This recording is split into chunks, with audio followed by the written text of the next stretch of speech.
Hey guys what's up.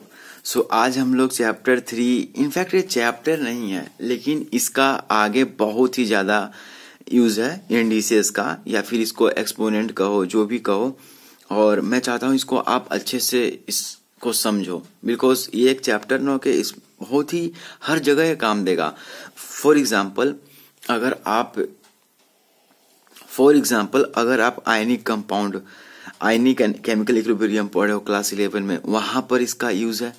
Chemical kinetics में use है, electrochemistry में, मैग्नेटिज्म में, ग्रेविटेशन में, इलेक्ट्रोस्टैटिक में, हीट में। सो पहले तो मैंने सोचा था कि लॉग बता दूं, लेकिन सोचा कि पहले इंडिसेस बताता हूं, उसके बाद लॉग बताऊंगा, ठीक है, जिसको लॉगरिथम भी बोलते हैं, उसका शॉर्ट फॉर्म लॉग भी होता है। सो बहुत ही इंटरेस्टिंग होने वाला है और इसके लिए मैंने नोट्स भी तैयार किए हैं और इस वीडियो के बाद हम लोग बहुत सारे क्वेश्चंस भी बनाएंगे इस पर। तो चलो शुरू करते हैं।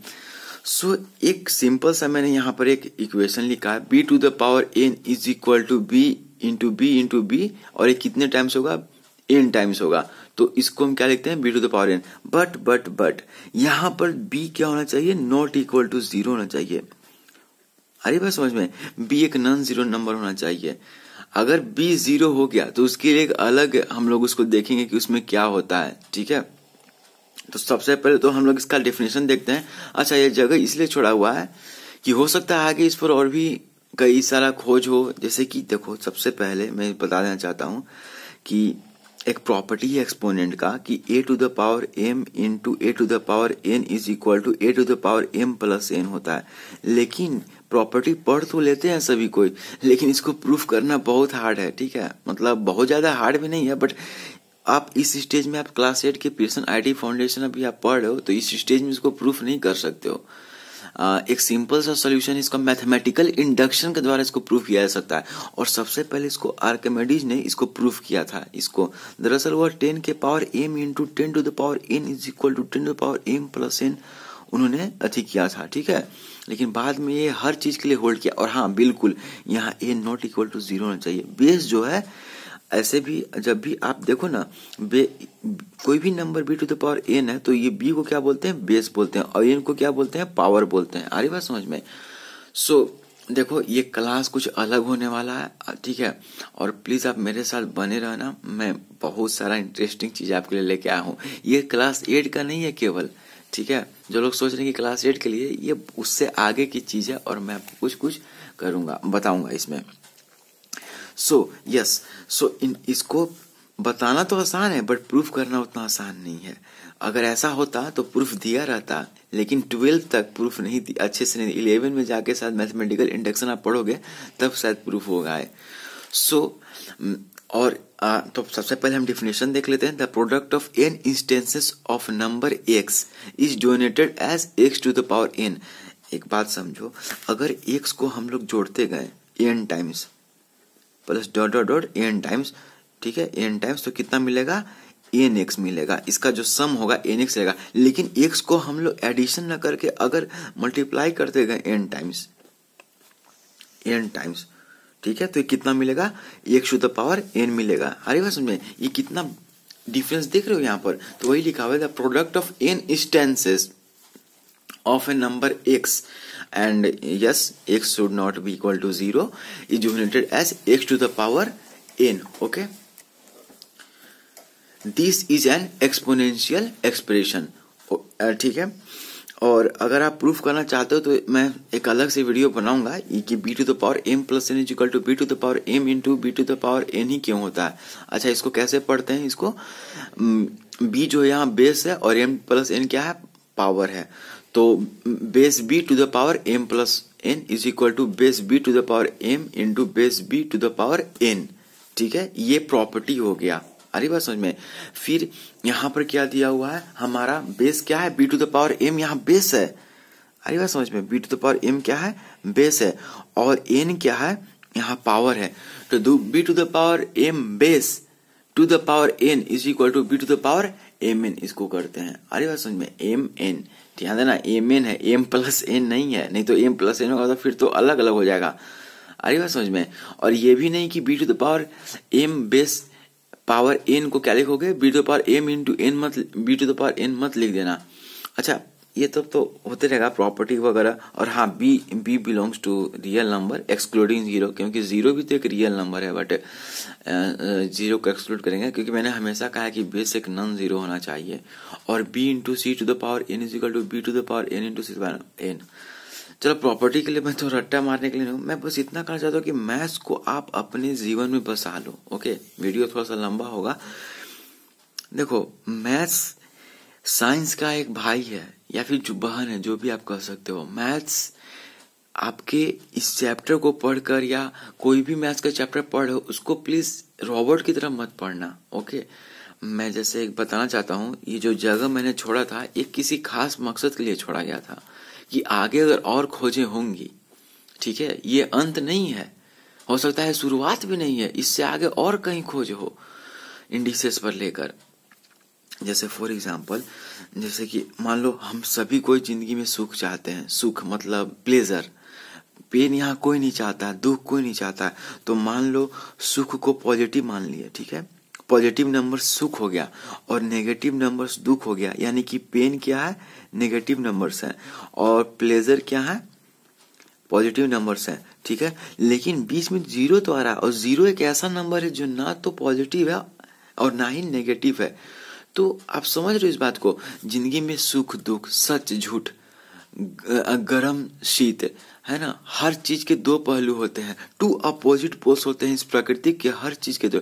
बाढ़ सूखा, आप देख रहे हो, अपोजिट वर्ड्स, विलोम शब्द, बड़ा छोटा, लंबा नाटा, कमजोर ताकतवर। तो ये देख रहे हो आप। तो अगर नेगेटिव नंबर्स को आपने पेन मान लिया और पॉजिटिव नंबर्स को प्लेजर मान लिया, तो जीरो ही एक ऐसा नंबर बच रहा है, क्योंकि अब तो दो और चीज बच रही है, एक तो प्लस इन्फिनिटी और दूसरा माइनस इन्फिनिटी, लेकिन जो कि इसको डिफाइन नहीं कर सकते, ये हमें पता ही नहीं है कि कहाँ जाएगी।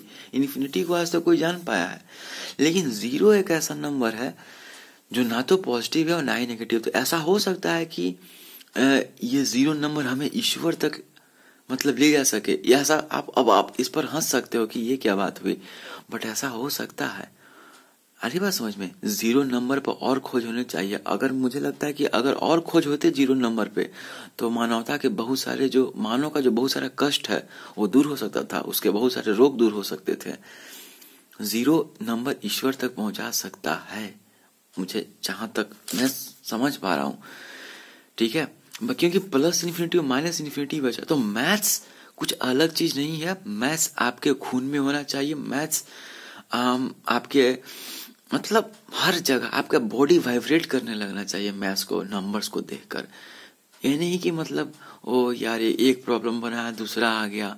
अब मैं आपको क्यों बता रहा हूँ, क्योंकि देखो आप क्लास 8 में हो, आपके अंदर जिज्ञासा पैदा होनी चाहिए, एक मतलब जानने की, अगर बस वो आग पैदा करनी है आपके अंदर, एक रिसर्च की आग पैदा करनी है, बस उतना कर दिया, समझो सब चीज हो गया, और कुछ करने की जरूरत नहीं है। क्योंकि जब तुम जानने की भूख जब हो जाएगी, तब तुम्हें मार मार के पढ़ाना नहीं पड़ेगा, तुम खुद ब खुद अपने आप को प्रोपेल करोगे, जानने की कोशिश करोगे। अरे बस समझ में, और आप ही तो इंडिया के फ्यूचर हो, आपके खोज बहुत काम देंगे आगे चलकर। सो बस इतना मैं मैसेज देना चाहता था कि जब भी वीडियो देखो तो पूरा देखा करो, और प्लीज अपने आप को फोर्स करो, रोको मत अपने आप को, अपने विचारों को चलने दो, बहने दो, उन्हें चलने दो, उनको समझो, अपने अंदर उसको आत्मसत करो। कोई चीज को बस ऐसे नहीं मान लेना है, ठीक है। सो अब हम आते हैं एक्सपोनेंशियल। अब कुछ हम बहुत ही बेसिक चीज देखते हैं इसमें। इसका प्रॉपर्टी तो हमने कुछ कुछ देखा, और मैंने कहा कि इसको प्रूफ में अभी आपके लेवल में प्रूफ नहीं हो सकता है, ठीक है। अब मैं प्रूफ तो कर दूंगा मैथमेटिकल इंडक्शन से, और भी कई प्रोसेस है जिससे प्रूफ किया जा सकता है, बट आपको बिल्कुल कॉन्शियस रहना पड़ेगा। आ रही बात समझ में। जैसे अब देखो यहाँ पर b to the power minus N, of course b not equal to 0 होना चाहिए, और n कोई इंटीजर है, तो b to the power minus N को क्या कहते हैं, 1 upon b to the power n। अब ऐसा क्यों है, तो ये मत ये चीज देखो, जिंदगी में जो है ना, सिंपल चीजें ही बहुत डिफिकल्ट होती हैं। जैसे मैं अगर तुमसे पूछूं कि what is the definition of honesty, ईमानदारी की परिभाषा क्या है, अब आप कहोगे कि यार ये क्या सवाल हुआ, बचपन से सुनते आ रहे हो ऑनेस्टी ऑनेस्टी, बट आप डिफाइन करने में आपकी हालत खराब हो जाएगी। व्हाट इज ऑनेस्टी, क्या कहोगे ऑनेस्टी के बारे में? हम जानते हैं कि ऑनेस्टी क्या होता है, लेकिन उसको शब्दों में कैसे लिखोगे? सो b to the power minus n is equal to 1 upon b to the power n, और b should not be equal to 0 and n is a non negative integer। ठीक है, और हाँ यहाँ पर मैंने उस समय n इंटीजर बोल दिया। n क्या होना चाहिए? एक नॉन नेगेटिव इंटीजर होना चाहिए, क्योंकि अगर ये नॉन नेगेटिव नहीं हुआ, अगर n नेगेटिव हो गया तो माइनस तो पहले से ही लगा हुआ है, और माइनस समथिंग माइनस और समथिंग माइनस आ जाएगा। ठीक है, माइनस n हो जाएगा तो प्लस n ही दे देगा, और प्लस n अगर यहाँ हो गया तो ये इक्वेशन क्या बन जाएगा? b to the power plus n, फिर तो वही हो जाएगा। अरे बात समझ में, b to the power plus n, base b है और n एक्सपोनेंट है। अरे बात समझ में, सो फिर ये कोई काम का नहीं है, वो तो वही बात हो जाएगी और इसके लिए वही सब प्रॉपर्टी लागू होंगे। So b should not be equal to 0 and n is a non negative integer. किसके लिए? इस पर्टिकुलर इक्वेशन के लिए या प्रॉपर्टी के लिए, प्रॉपर्टी के लिए। ठीक है, अब a to the power m upon a to the power n, ध्यान देना ये बेस सेम है, एक्सपोनेंट्स अलग है। सो इसको क्या कहते हैं? इसका क्या हम प्रॉपर्टी है कि ये क्या हो जाता है? a to the power m minus 1 किसके इक्वल टू होता है? a to the power m minus n। ठीक है, अरे बात समझ में, ये ऊपर में ही है, पावर में, ये नहीं कि a to the power m minus n कर लेना, और यहाँ पर of course a should not be equal to 0। अब बार बार मैं कह रहा हूँ ये should not be equal to 0, क्यों बार बार आप कह रहे हो? क्या मतलब, क्या अब क्या? लेकिन हाँ, इसको डिस्कस करने से पहले मैं एक चीज और डिस्कस करना चाहता हूँ। देखो, एक्सपोनेंशिएशन, हाँ एक्सपोनेंशिएशन ही इसका पूरा नाम है, लेकिन हम लोग इसका जो शॉर्ट जो भी बोलो आप, शॉर्टकट एक्सपोनेंट कह देते हैं। So exponential is not commutative. For example 2 to the power 3 8 तो होता है, लेकिन क्या 3 टू द पावर 2 8 होता है? नहीं, 3 टू द पावर 2 कितना होता है? 9 होता है। सो अगर आप बेस और एक्सपोनेंट को, सॉरी बेस और पावर को बदल दोगे तो रिजल्ट भी चेंज हो सकते हैं। आ रही बात समझ में? बहुत बार रिजल्ट चेंज हो सकते हैं, रिजल्ट चेंज हो जाएगा। क्या मुझे आप कोई एग्जाम्पल बता सकते हो कि बेस और पावर को चेंज करने पर भी रिजल्ट चेंज नहीं हो रहा है? क्या मुझे बता सकते हो ऐसा कोई? हाँ, ऐसा कोई हो सकता है, अधिकतर हो सकते हैं। जैसे कि एक चीज देखना आप, किधर गया? नहीं, ऐसा कोई अभी तक नहीं है कि इस चीज को exponential is not commutative. For example 2 to the power 3 is equal to 8, 3 to the power 2 is equal to 9। मतलब बेस और पावर को चेंज कर देंगे तो रिजल्ट चेंज हो जाएगा। ठीक है, इसलिए कम्यूटेटिव नहीं फॉलो करता है कम्यूटेटिव प्रोसेस को। लेकिन क्या आप मुझे कमेंट सेक्शन में बता सकते हो कि आपको वो एग्जाम्पल पता है जिसमें बेस और पावर को चेंज करने पर भी रिजल्ट चेंज नहीं हो रहा है? अगर है तो प्लीज कमेंट सेक्शन में जरूर लिखना। ओके, अब एक चीज और मैं जो बताना चाहता हूँ, इसके बाद हम ग्राफ और ये सब चीजें बताएंगा, और प्लीज ज्यादा बड़ा नहीं वीडियो बनाऊंगा, लेकिन exponentiation is not associative. For example देखना, ध्यान देना, ये बेस हो गया, ठीक है, और पावर 4 है, तो 2 to the power 3 base power 4, इसको क्या कहेंगे? 2 टू द पावर 3 8 हो गया, और 8 टू द पावर 4 कितना हो गया? 4096। लेकिन अगर मैंने कहा अब ये बेस हो गया केवल, अब केवल 2 बेस होगा, base 2 to the power 3 to the power 4। ठीक है, या फिर ऐसे इसको पढ़ेंगे कि 3 to the power 4 power base 2। देखो, इन दोनों में बुनियादी फर्क है, आपको दिख नहीं रहा होगा बट बहुत ज्यादा अंतर है। यहां पर क्या हो गया कि ये बेस है, यहाँ 2 बेस है, यहाँ बेस कौन है? 2 टू द पावर 3 बेस है। आई बात समझ में? यहाँ पावर कौन है? 3 टू द पावर 4 पावर है, लेकिन यहाँ पावर कौन है? केवल 4 पावर है। तो इसलिए 3 टू द पावर 4 का पहले इक्वेट करोगे तो कितना आ जाएगा? 81 आ जाएगा, और बेस 2 है तो 2 टू द पावर 81। क्या 2 टू द पावर 81 इसके बराबर है? नहीं है। इसका मतलब base 2 to the power 3 power 4 is not equal to base 2 to the power 3 to the power 4। ये दोनों आपस में बराबर नहीं है। तो इसीलिए ना ये कम्यूटेटिव प्रोसेस फॉलो करते हैं एक्सपोनेंशिएशन, और ना ही एसोसिएटिव प्रोसेस फॉलो करते हैं।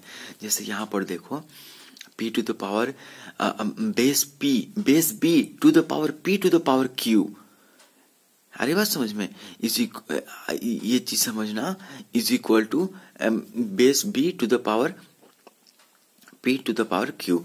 लेकिन यहां पर देखो base B to the power P, यहां पर ध्यान देना, base B to the power P, ठीक है, टू द पावर क्यू, तो base B to the power P Q हो जाएगा। इसको मैं एग्जाम्पल से, बहुत सारे एग्जाम्पल्स हम लोग बनाएंगे, टेंशन मत लो, मैंने कभी भी क्वेश्चन में कंजूसी नहीं किया।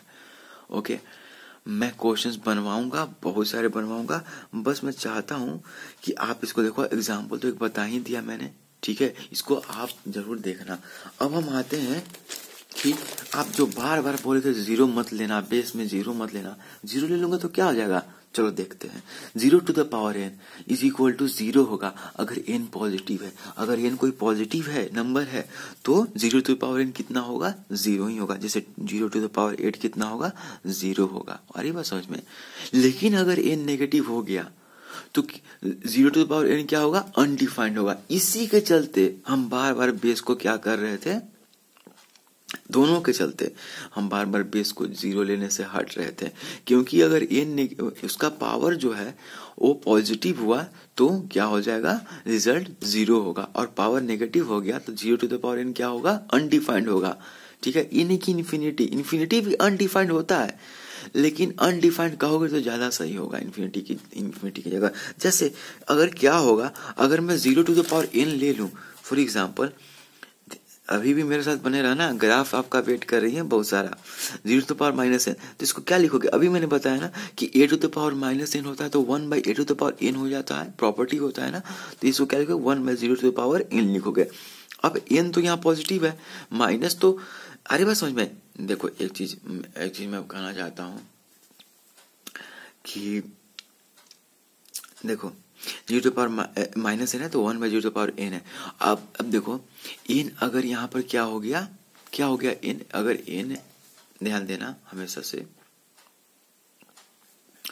कि एन अगर नेगेटिव हो गया, एक मिनट, एन अगर नेगेटिव हो गया तो क्या होगा, ये आएगा, ये चीज आएगा। एन अगर नेगेटिव हो गया जीरो टू द पावर, तो a to the power minus n हो जाएगा, और इसको 1/0 टू द पावर एन लिखेंगे, और zero to the power N, अब एन तो पॉजिटिव है ना, क्योंकि नेगेटिव का तो हट गया, और zero to the power N क्या होता है, जीरो होता है, तो ये 1/0 हो जाएगा। 1/0 अनडिफाइंड होता है, आ रही बात समझ में, अनडिफाइंड होता है। अच्छा, कोई मुझे बता सकते हो कि zero to the power zero क्या होगा, ठीक है, zero to the power zero क्या होगा, कोई मुझे बता सकता है। दरअसल zero to the power zero कई बार 1 भी होता है और कई बार अनडिफाइंड भी लिखते हैं। ये डिपेंड करता है कि आप किस कॉन्टेक्स्ट में इसको यूज कर रहे हैं। दरअसल आप इसके बारे में पढ़ सकते हो कि zero to the power zero एक बहुत ही इंटरेस्टिंग एक्सपोनेंट है। अरे बात समझ में, बेस भी जीरो है और पावर भी जीरो है, सो बहुत ही इंटरेस्टिंग है। इसका वैल्यू 1 भी होता है और अनडिफाइंड भी होता है। अगर ज्यादा आपको जानना हो तो आप गूगल करो, और या फिर किसी अच्छे बुक से या अपने टीचर से भी पूछ सकते हो आप कि सर इसको थोड़ा सा क्लियरिफाई कीजिए। मैंने कहा था ना, जीरो एक बहुत ही अद्भुत नंबर है। अरे बात समझ में, ये वैल्यू को देखो, 1 का वैल्यू कुछ नहीं है, लेकिन इस पर जीरो लग जाए, मान लो 4 जीरो लग जाए तो देखो तो 1000 हो गया। जीरो खुद में कुछ नहीं है, किसी नंबर को जीरो से मल्टीप्लाई करो जीरो हो जाएगा, किसी नंबर में जीरो ऐड करो कुछ प्रभाव नहीं पड़ता है। लेकिन देखो तो राइट साइड में, किसी नंबर के राइट साइड में जितना जीरो लगाओगे वैल्यू उतना बढ़ते जाता है। काफी अद्भुत है, बहुत ही इंटरेस्टिंग भी है। ओके, सो अगर कहे कोई कि zero to the power N बराबर क्या होगा, तो और एन कोई इंटीजर है तो इसका आंसर जीरो नहीं होगा, क्योंकि एन अगर पॉजिटिव हुआ तब तो जीरो होगा, लेकिन अगर एन नेगेटिव हो गया तो क्या होगा, अनडिफाइंड होगा। कोई नेगेटिव इंटीजर होगा तो क्या होगा, अनडिफाइंड हो जाएगा। अरे समय तो एन इंटीजर मत लिख लेना। अब देखो, अब हम आते हैं कुछ, ठीक है, एक चीज और डिस्कस कर लेता हूँ यहाँ पर, एक चीज और यहाँ पर डिस्कस करता हूँ। जैसे देखो -1 टू द पावर एन है, तो अगर एन पॉजिटिव तो इसका वैल्यू क्या होगा, 1 होगा। कब होगा, जब एन इवन नंबर हो, ठीक है। और ये -1 कब होगा, जब एन ऑड नंबर हो, ठीक है। ये बहुत सिंपल सा है। जैसे देखो -1 टू द पावर 2 ये क्या देगा, 1 देगा। -1 टू द पावर 4 1 देगा, लेकिन -1 इसमें दिख नहीं रहा है ना, I am really sorry. -1 to the power square किए इवन नंबर तो 1, -1 टू द पावर 4 ये भी 1 देगा, -1 टू द पावर 3 क्या देगा, ये -1 देगा, -1 टू द पावर 6 क्या देगा, 6 तो इवन है तो वो 1 ही देगा, और 7 क्या देगा, अरे बात समझ में, -1 देगा। तो ये चीज भी याद रखना, अरे बात समझ में, मैंने बेस में वेरिएंट किया है। अब थोड़ा सा हम लोग देखते हैं, एक ग्राफ आपको दिखाना चाहता हूं मैं, ठीक है, एक ग्राफ दिखाना चाहता हूं। y to the power y is equal to b to the power x, और b 0 नहीं होगा, ठीक है, b नॉट इक्वल टू 0 लिख लेना, ठीक है। अब देखो ये जो पहला ग्राफ है, अरे बात समझ में, ये जो लाइन है ये क्या है, ये y टू द पावर 1/2 का x है। जब भी बेस 1 से छोटा हो तो ग्राफ कुछ ऐसा, ऐसे इधर से ऐसे जाएगा, आ रही है समझ में। और जब बेस 1 से बड़ा, या फिर मतलब बेस अब जब आप लेने लोगे 1 से बड़ा लेने लोगे बेस, ठीक है। जैसे फॉर एग्जांपल ये जो 4 नंबर का ये जो ग्राफ है, ये देख रहे हो, दिख रहा है ये 4 नंबर का ग्राफ, ये ऐसे ऐसे ये दिख रहे हो, ये किस अथी का ग्राफ है, y is equal to 2 to the power x का। ये 3 नंबर देख रहे हो, ठीक है, ये चीज ये किसका ग्राफ है, y is equal to e to the power x का। और ये किसका ग्राफ है, और हाँ ये सब क्या है, ये y एक्सिस है, ये एक्सिस है, ये ओरिजिन हमने मान लिया है। देखो ग्राफ बहुत इंपॉर्टेंट है, ग्राफ बहुत ही कुछ कहते हैं हमसे, ठीक है। और ये क्या हो गया, y is equal to 10 to the power x है। तो देख रहे हो बेस जैसे जैसे बढ़ रहा है, ठीक है, 1 से जैसे जैसे बढ़ा, तो हमारा ये जो ग्राफ है इस साइड में, ये ग्राफ जिसका बेस छोटा होगा वो उतना ही राइट साइड में होगा, जिसका बेस जितना बड़ा होगा और राइट साइड में उतना ही। देख रहे हो ये बिल्कुल एक्सपोनेंशियली इंक्रीज कर रहा है, ठीक है, अरे समझ में। ये 10 टू द पावर x का ग्राफ है, ये 2 टू द पावर x का है, 2 टू द पावर x का है। लेकिन आप देख रहे हो एक चीज, अच्छा मुझे कोई बता सकता है कि ये पॉइंट कौन सा होगा, ये पॉइंट 0,1 है और कोई दूसरा नहीं है। क्यों एक पॉइंट 0,1 है, क्योंकि मैंने कहा था ना कि किसी भी बेस कुछ भी हो, हाँ 0 को छोड़कर, अगर b टू द पावर 0 है तो क्या होगा, 1 होगा। बेस कुछ भी हो, b belongs to real number excluding 0, तो ये तो देख रहे हो x का वैल्यू 0 लोगे तो y 1 आएगा। तो किसी कोई भी आपका एक्सपोनेंट है वो 0,1 पे कट करेगा, ठीक है, बस बेस 0 नहीं होना चाहिए, ओके। सो ये चीज आप देख रहे हो, जितना बड़ा बेस होगा ये अब 20 टू द पावर x कितना होगा, ऐसे आएगा, 20 टू द पावर x ऐसे आएगा। लेकिन जैसे ही ये y 1 से छोटा होने लगे तो जो ये अब बड़ा था ये 0 से बनकर देख रहे हो छोटा हो जा रहा है, ये देख रहे हो ये चीज, ये वैल्यू क्या हो रहा है, छोटा हो रहा है, क्योंकि अब x का वैल्यू माइनस में। For example b to the power -2 होगा तो इसको कितना लिखोगे, 1/b² लिखोगे। लेकिन अगर b टू द पावर, इसको 3 लिखते हैं तो b टू द पावर -3। अब देखो b टू द पावर -2 होगा तो 1/b² होगा, अरे वो समझे, और b नॉट इक्वल टू 0, ठीक है। तो नीचे जितना वैल्यू कम होता है उतना ही वैल्यू ज्यादा होता है। तो b कोई पॉजिटिव नंबर है, ठीक है, यहाँ पर b कोई पॉजिटिव नंबर ले लेना, ठीक है, b belongs to positive number लिख लेना, पॉजिटिव इंटीजर लिख लो। तो किसका वैल्यू यहाँ पर ज्यादा है, 1/b² is greater than 1/b³, क्योंकि b² अगर b पॉजिटिव है और b नॉट इक्वल टू 0 है तो 1/b², b² का वैल्यू क्या होगा, छोटा है b³ से, लेकिन नीचे जितना ज्यादा छोटा होता है डिनोमिनेटर में वो वैल्यू उतना ही बड़ा होता है। यही कारण है कि जब ये ग्राफ सेकंड क्वाड्रेंट में आई, ठीक है, तो जिसका एक्सपोनेंट जो पावर था वो बड़ा था तो वो नीचे आ गया, आ रही बात समझ में, इस चीज को समझो।